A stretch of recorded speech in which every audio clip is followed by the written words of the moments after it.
Narcissists like to inflict pain on you. There is a sadistic quality to a lot of narcissists. Knowing why they do this helps you overcome the pain that comes from having to be on the receiving end of their screaming, their belittling of you. But it helps you get over the pain and the trauma of them triangulating you with other people, them yelling at you and trying to destroy your sense of self-worth.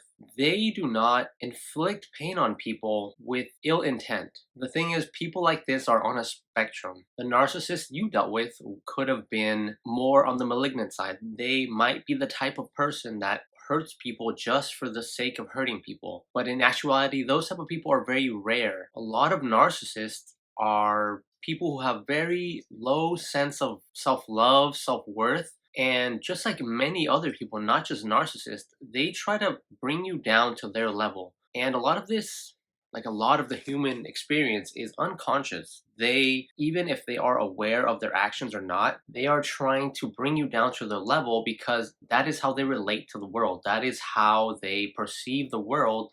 And that is a big, big cause of why the narcissist does a lot of what they do.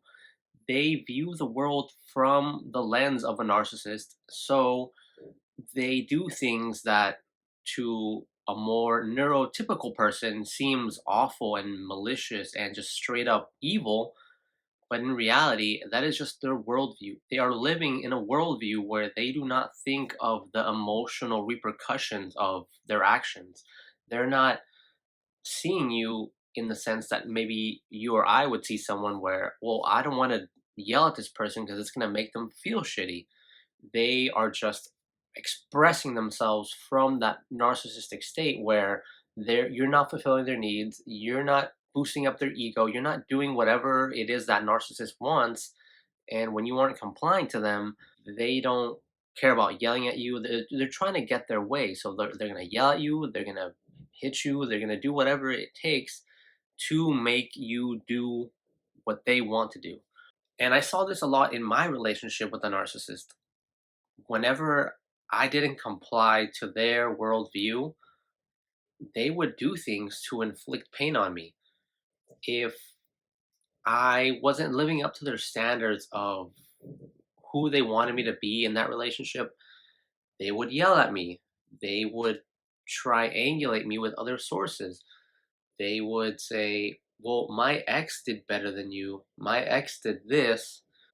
But it's really quite silly when, in the moment, because we are so enamored with this person, because we actually invest our emotions into this relationship, we see it from a different perspective and it hurts us. But if you do what the narcissist does and you use your rational, non emotional thoughts more than your feelings and whatnot, you'll see that it's silly because, well, if your ex treated you so much better than I did, why aren't you with them? It's probably because you were yelling at them the same way you're yelling at me right now, and they told you to screw off. And all of these little digs at your ego, at your sense of self-worth, at everything, the narcissist studies you like a predator. They know that you are this type of person. Trust me, they know who they are, and they know a lot of them are very self-aware. The thing about people try to box narcissists into this to a box and say that every narcissist acts this way and blah blah blah. It's just a general human tendency to try to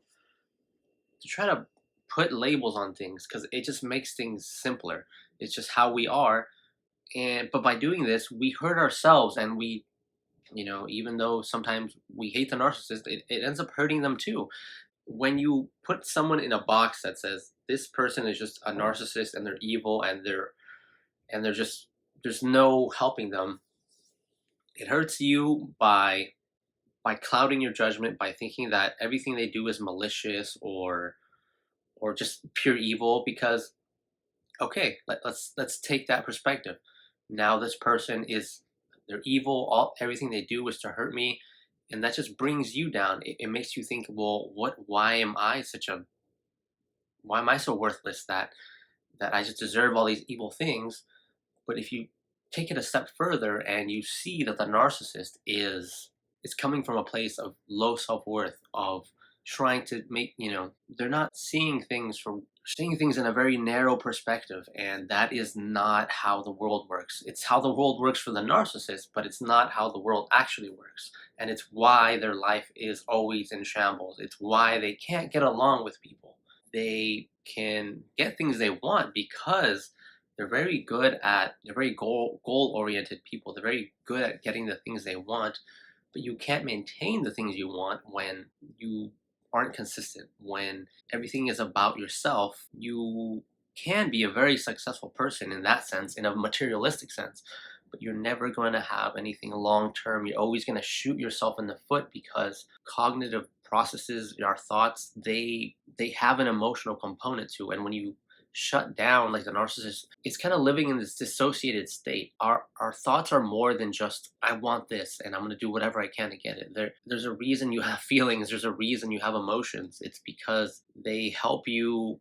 We wouldn't have developed those things if they weren't helpful to the human condition. So how do we fix this? Sometimes we can confront the narcissist. We can call them out on their BS, but some narcissists will get violent. Some narcissists will just ramp up the rage. The standard advice is to just gray rock them. But the thing is about gray rocking is that's self-editing. You are changing your personality and it's a way to cope with the narcissist. I'll give you that. But in my opinion, it is just another way to numb, it's indifference. It's turning the other cheek. But if you break the narcissist down and you see that their rage fits, their childlike behavior, them calling you names, a lot of times it hurts us because we love this person. We fell in love with the mask they put on in the beginning, and our emotional investments. It hurts, right? It hurts. It hurts anytime anyone you love doesn't love you back. It's just the way things go sometimes. But if you understand that this is a person that's hurting inside, they are disordered, they have a personality disorder, and you see their rage fits as a deficiency in themselves and not a deficiency in you, because if it's hard. I know I've been there myself, and I understand that sometimes we get in these with a narcissist, we get in these cycles of self doubt, and we stop seeing reality for what it is. It's a form of PTSD. It's a form of trauma. So instead of changing your personality and your actions to fit the narcissist, because that's what they really want, but when you gray rock them, you're not giving what they want, and that could also make them rage more. What you need to do is self-regulate yourself more. Do something the narcissist can't do. They know what they're doing to a certain extent, and they're trying to train you and beat you down into this person that will comply to their worldview again. The narcissist did it to me. Someone who studied like psychoanalysis and like read like 1,000 books on like the human mind, I was duped, and my life went to shambles. But I was able to overcome it, and I think more quickly than most people, because at the end of the day, I understand how the human mind works, how people work, and the truth is, people come at you from their own perspective, and a lot of the times it has nothing to do with you. And I'll prove it to you, because before you met the narcissist, think back, you were a totally different person. And after you got into this horrific situation, you changed. And you changed because they came at you from their perspective, and they projected and almost forced you into becoming this person. But you can go back to that person you were, in a sense, or you can overcome it and become a stronger, better person. But it's never going to happen through the narcissist. You need to self-regulate. You need to change your perspective on the situation and stop trying to, what I believe a lot of victims of narcissistic, I hate the word victim, but a lot of people who deal with narcissists, they end up trying to fix themselves. That we take on the traits of the narcissist, and we end up trying to fix ourselves through the narcissist. And you are not going to be able to fix yourself through a dysregulated person, or through anyone really. What you need to do is take your power back from them, regulate your own self, and you'll see, like I do now, whenever I have to deal with people or deal with a narcissist, it's easier to not absorb their BS because I know where it's coming from and I'm more assured of who I am.